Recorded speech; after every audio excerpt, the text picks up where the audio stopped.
Hello guys, ngayon ay gagawa tayo ng tinatawag na tip knot. So guys, bago po kayo simulan yung video na to ay paki-subscribe naman po ng ating munting channel para maka-abante naman po. So ngayon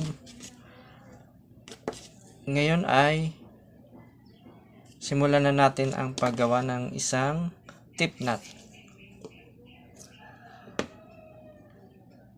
Ito lang po. Ganito lang yung mga paraan, guys. Napakadali lang po yan.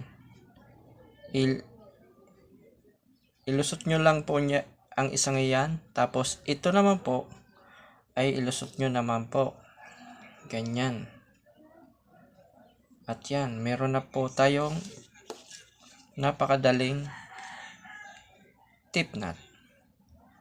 Thank you for watching guys. Bye bye.